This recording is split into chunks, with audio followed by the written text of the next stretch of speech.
ആർക്കാടി ഇപ്പൊ ഈ ചായ? സാറിനും അമ്മയ്ക്കും. ചായ കുറച്ചുകൂടെ കഴിഞ്ഞ് മതിയാകും. കൊണ്ടുപോടി. അവരങ്ങനെ പറഞ്ഞോ? കൊണ്ടുപോടി അകത്ത്, ഞാൻ പറയുന്നു. ഓ, ഒരു ചായ സൽക്കാരം കൊണ്ട് വന്നിരിക്കുന്നു.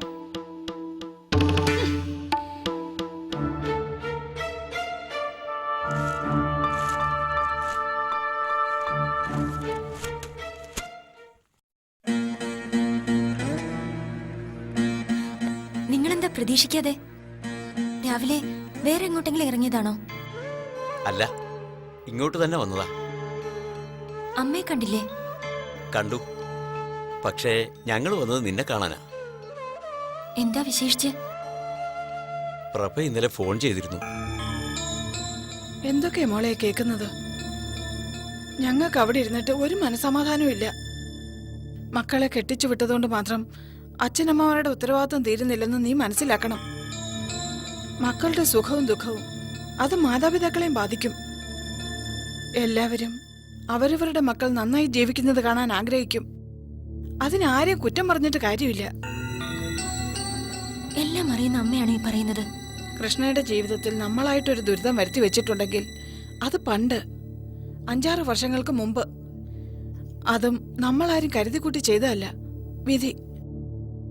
അതുമൂലം നമുക്കുണ്ടായ നഷ്ടം നികത്താനാവാത്തതാ.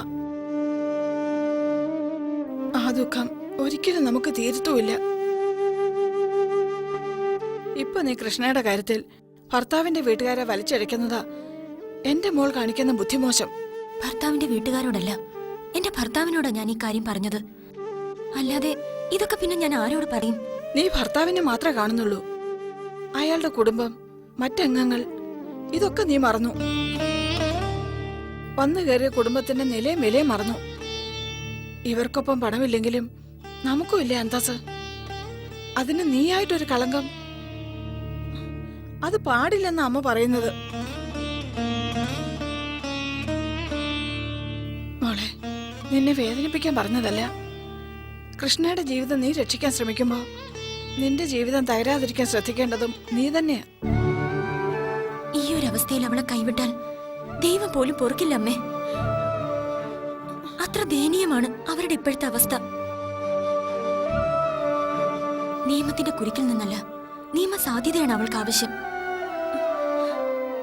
അതുകൊണ്ടാണ് ഞാൻ അവളെ രക്ഷിക്കണമെന്ന് പറയുന്നത്. മോളെ, രക്ഷിക്കാനും ശിക്ഷിക്കാനും നമ്മളാരാ? ദൈവമോ? കൃഷ്ണ നിരപരാധിയാണെങ്കിൽ ഇന്നല്ലെങ്കിൽ നാളെ അവൾ പുറത്തു വരും. അതിന് നീ എന്തിനാ നിന്റെ തന്നെ കുടുംബത്തിന് സമാധാനം തകർക്കുന്നത്? അച്ഛനും എന്നെ വിഷമിപ്പിക്കുകയാണോ? കൃഷ്ണ നമുക്ക് അത്രയ്ക്ക് അന്യാണോ? അവളുടെ സ്ഥാനത്ത് ഇപ്പൊ ഞാനായിരുന്നെങ്കിൽ അച്ഛൻ ഇങ്ങനെയൊക്കെ പറയുമായിരുന്നോ?